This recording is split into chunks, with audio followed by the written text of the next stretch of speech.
Not gonna lie to you. Day one, kind of winging it. Because I thought I was gonna be able to get a rental car, and I wasn't able to. So I Ubered to an area that I'd like to live. I'm gonna see if I can find a for rent sign or something. So let's look at some spots, huh? This apartment that you can't see on my phone very well, right over there, is for rent. So I'm moving across the country, and that's a big deal for me because although I've traveled all over the world, I've never ever lived out of my home state. Maybe for short periods at a time, but never like to make a big official move. So I'm gonna need you guys' help. I love the show House Hunters, and I need you guys' help in the comments. Let me know what you do like, what you don't like about these apartments, and let me know your favorites. Apartment number 1, this is the big living area, everything space, kitchen attached to it. White fridge is crazy. This is window number 1. LA has very weird, unique windows. It's always some kind of sliding situation, or like those look like blinds, but never just a normal window. So hard to find out here. These though, the built-ins are not hard to find out here. I love these. Just natural storage that you can just, you know what I mean? You don't got to buy a closet or a dresser drawer or anything. Here is window number 2. Not the best view, and only 2 windows, but it lets in a decent amount of light. So I'm not too mad at the apartment, but this is apartment number 1. Let's see what apartment number 2 is hitting for. Whoa.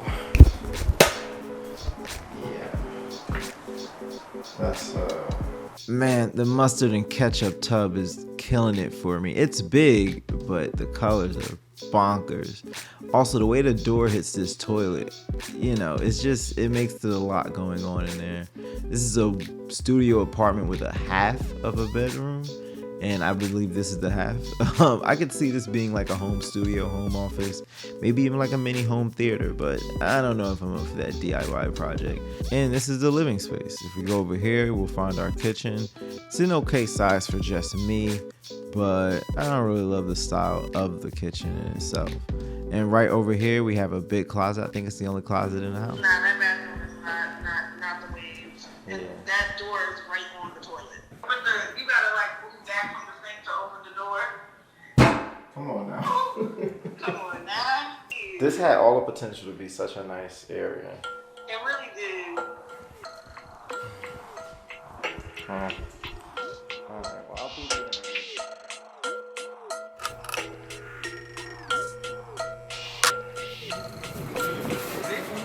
What would you work on that?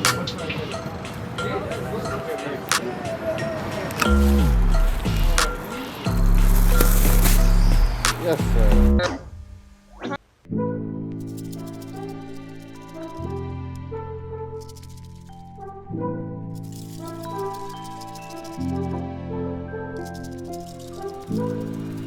Today we're shooting for one of my clients who has a clothing brand named Cash and Cream. We're shooting at the Vision Room in Jersey City. That is the home team, so it should be a lot of fun. Today my client wants a nice, fresh, revamped look for their website. So what we're doing today is we're getting pictures, videos, reels, the whole 9 yards of some new pieces that just dropped for them. The goal is something fun, something that says summertime. This is our second setup and this is our first setup. And we got a few props as you can see. So we're gonna try to get as creative as possible and really make the brand pop. So let's see what we can do.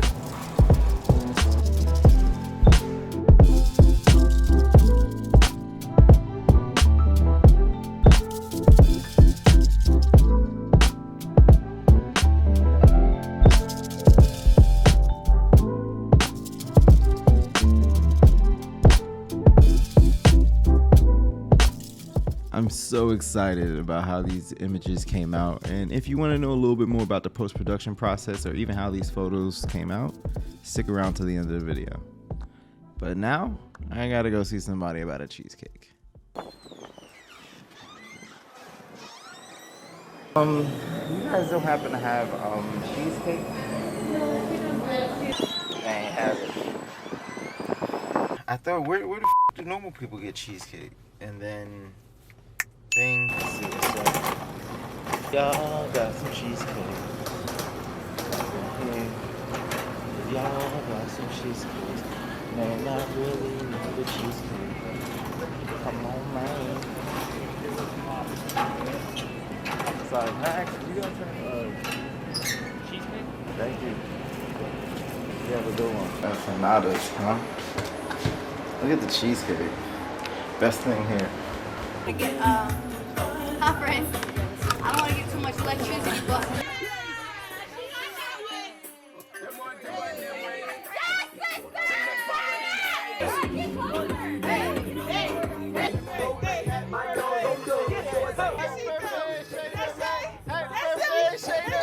Happy birthday, Shayna, man! Happy birthday, Shayna, man! Hey!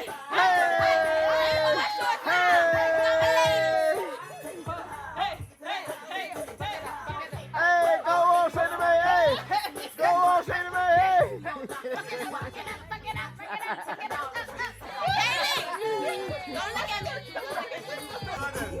wait, it's raining out here, y'all. Wait, get it. What's it? What's it? Wait. Take it to the house.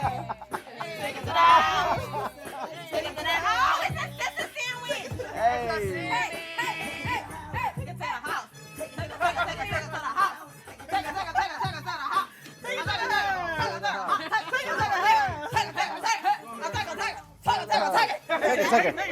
Take it.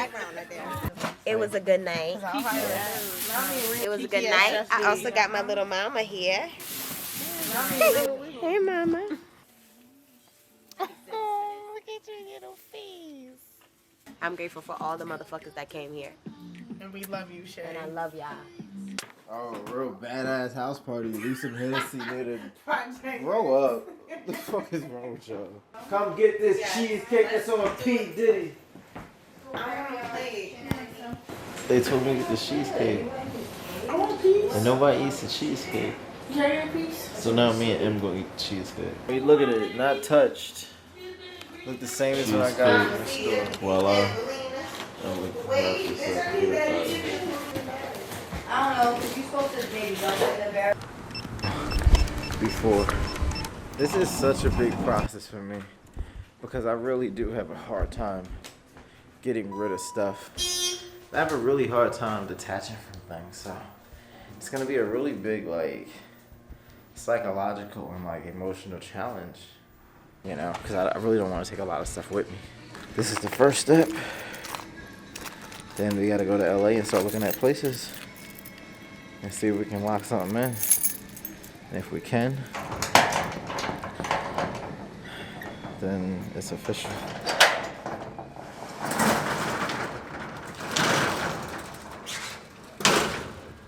Jeez, it's a lot of stuff to go through.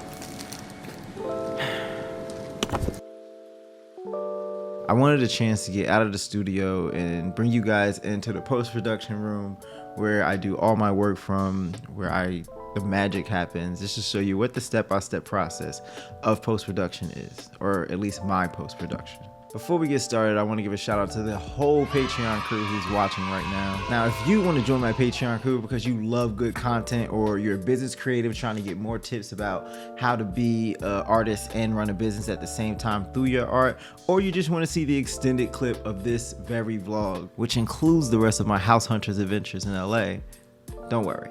I'll leave a link for you in the description below for you to check it out, and I can't wait to see you guys. Can't wait for you to join the crew. With that being said, let's get into this post-production process. So post-production for me starts with getting the images off my camera onto my computer. And since I don't like to put anything on my computer as far as filling up the storage, I use an external hard drive. I use a Google Drive, which is about 18 terabytes. You don't have to get one so big. You can easily go with 4 TBs and be perfectly fine if you're doing one or the other. I really only do that much because I do photo and video, and it takes up a lot of space. Once I get those images into that folder, it's now time to create proofs. I use the Adobe suite for pretty much all my work. I use Lightroom to make proofs, and I use Photoshop, but we'll get into that in just a little bit. So the first step is uploading any photos that I have. Making proofs is super easy, and I think it's really important to watermark any raw photos that you're sending to your client. So it's the first thing that I do. I upload my photos up into Lightroom. In this process, I'm only pretty much taking out pictures that absolutely don't work if they're blinking or something like that, or maybe the flash didn't go off and it's a dark picture. I kind of just go through these photos and see which ones work, see which ones don't work, and then I make the proofs in Lightroom, watermark them, which is what makes them proofs, and I'll send them off to the client. I use the website WeTransfer to send the proofs. It's the easiest way to do it, especially since the files are under 2 gigs.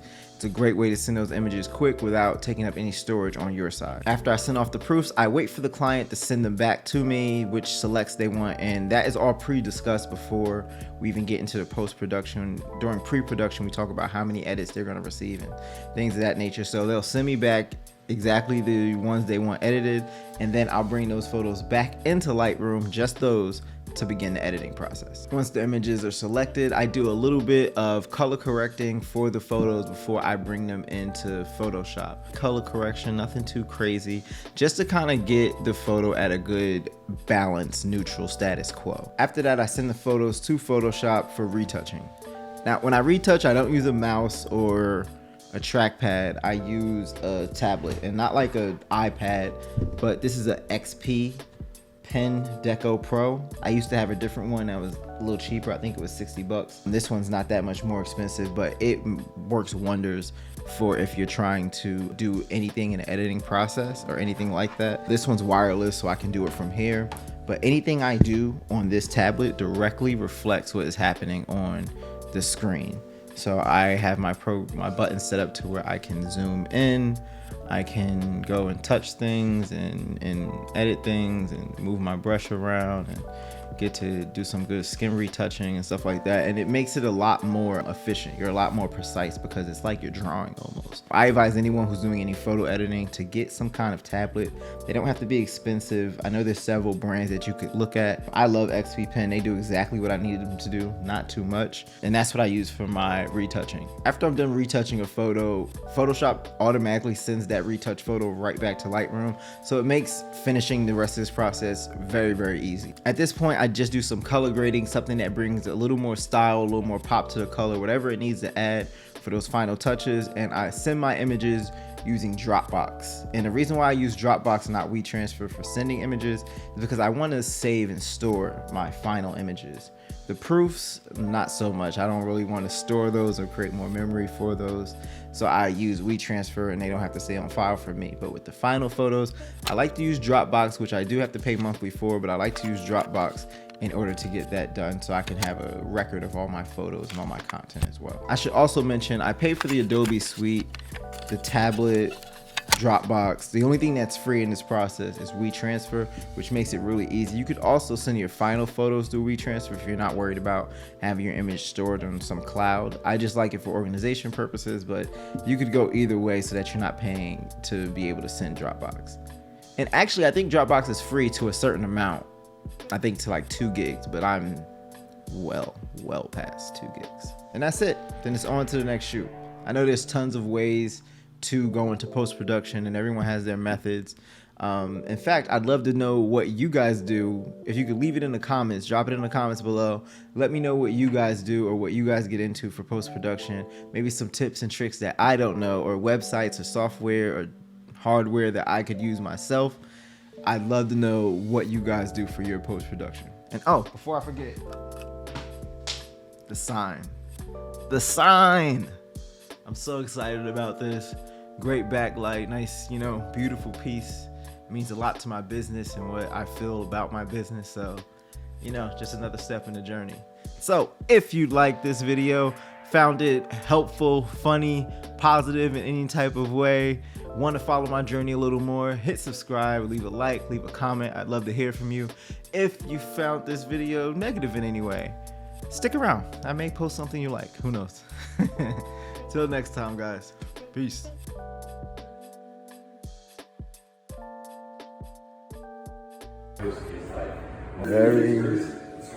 Very interesting.